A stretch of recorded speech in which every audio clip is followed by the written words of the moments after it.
हमारा एक ही मुतालबा है जी, हमें रेगुलर किया जाए। एनटीएस का टेस्ट दे के, डिपार्टमेंटल इंटरव्यू दे के लोग भर्ती हुए हैं और अब कहा जा रहा है कि दोबारा से पीपीएससी का टेस्ट भी दिया जाए और इंटरव्यू दिया जाए, जो कि मुकम्मल तौर पे नाइंसाफ़ी है। साडा मुतालबा है कि साकू परमानेंट किया वजे, क्योंकि असा एनटीएस एक टेस्ट देते ऐसे बकायदा इंटरव्यू देते आयूँ और मतलब मेरिट ते भर्ती थे ऐसे उनके बावजूद भी साकू हुकूमत मुस्तकिल नहीं करनी पई।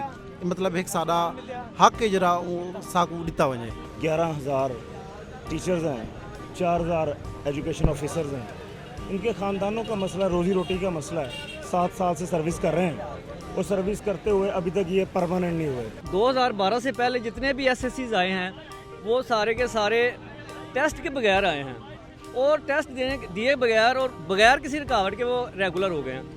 जबकि ये वाला जो 2014 और उससे ऑनवर्ड जितने भी एसएससीज आए हैं वो सारे के सारे प्रॉपर चैनल आए हैं, एनटीएस का टेस्ट पास करके मेरिट को वो जो है सारे कैंडिडेट्स को बीट करके आए हैं। और ये आगे अब जो दोबारा हमें ये कहा जा रहा है कि आप पीपीएससी की शर्त 2018 का एक्ट बना है और वो अप्लाई किया जा रहा है पीछे वालों के ऊपर। देखें, सिंपल सी बात है कि अगर आज गवर्नमेंट एक्ट बना देती है कि आप जी 2 बच्चे जो हैं वो ही अच्छे हैं, 2 बच्चों से ज़्यादा आप बच्चे नहीं पैदा कर सकते, तो क्या वो एक्ट जो है वो आगे वालों के ऊपर अप्लाई होगा? जो जिनके पीछे 4 बच्चे हैं उनके ऊपर भी अप्लाई करके आप उनके कहेंगे ये बच्चे जो है वो आप इनको शूट कर दें। कॉन्ट्रैक्ट पॉलिसी में लिखा हुआ था कि आपको 3 साल के बाद रेगुलर कर दिया जाएगा। तो जब हमारे 3 साल पूरे हो गए उसके बाद इन्होंने कहा जी आपको दोबारा एक टेस्ट और इंटरव्यू पीपीएससी में देंगे तब आप रेगुलर होंगे। एक तरफ हमें हमारे वज़ीर तालीम साहब डरा रहे हैं, आपको टर्मिनेट कर देंगे, आप स्कूलों में पहुंचे। दूसरी तरफ वो ये कह रहे हैं कि हमारे आपके साथ डायलॉग हो गए। ऐसा नहीं होता, विक्टिमाइजेशन डायलॉग दोनों साथ साथ चीज़ें नहीं चल सकती। ओवरऑल पूरे पाकिस्तान में तमाम असातिज़ा सरापा एहतजाज हैं। सिंध में देखें, कोयटा में देखें, पंजाब में देखें, तो इस तरह तो हमारा मुआशरा पस्ती की तरफ जा रहा है। पहले भी 2 दफ़ा धरना दे चुके हैं, उन्होंने हमें लॉलीपॉप दिया जी हम आपका ये मतलब समरी भेज देंगे और फिर तकरीबन साल हो गया इस बात को, कुछ भी नहीं हुआ। यहाँ फीमेल जो हैं वो अपने छोटे छोटे बच्चों के साथ आई हुई हैं। ये 14,000 खानदानों का मैटर है, ये सिर्फ चंद लोगों का मैटर नहीं है। यूथ के सिर ही इमरान खान साहब असा तो सिलेक्ट किए, तो पार्टीज़ को तो लोगों को सिलेक्ट किए, गो के असा being a government servant companies ना कर सकते यहाँ से, लेकिन असा अपने घर दा अपना ज़ाती वोट तो सारा को एक अख्तियार है, ऐसा दे सकते हैं और वो ऐसा देते।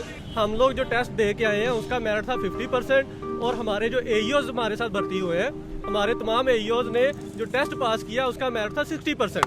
तो ये कैसे कह सकते हैं कि हम दोबारा जो है ना वो पीपीएससी दें जिसका मेरिट उससे कम है, और हम लोग जो है ना अपना हक लिए बगैर यहाँ से कभी भी नहीं उठेंगे। हमारे मिनिस्टर साहब का ये दावा है कि वो एजुकेशन के अंदर एक चेंज लेके आए हैं।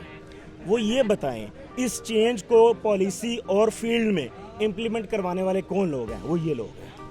चंद दिन पहले उन्होंने दावा किया था कि मैंने 2.5 लाख बच्चों को स्कूल में वापस लेके आया हूँ, एईओज लेके आए उनको स्कूल में वापस।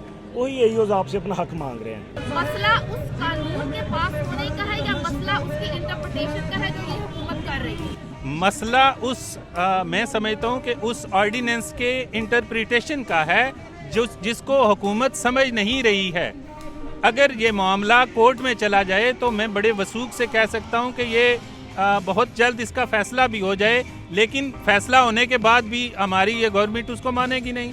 तो मुराद राज साहब, मैं ये इल्तिमास करता हूँ कि इस मसले को आप खामखा लटका रहे हैं और अपने लिए मसाइल पैदा कर रहे हैं। कोई ऐसे फैक्टर्स हैं जेडे तुहाडी गवर्नमेंट को नाकाम करने वास्ते वो ये मामलात करने पैन।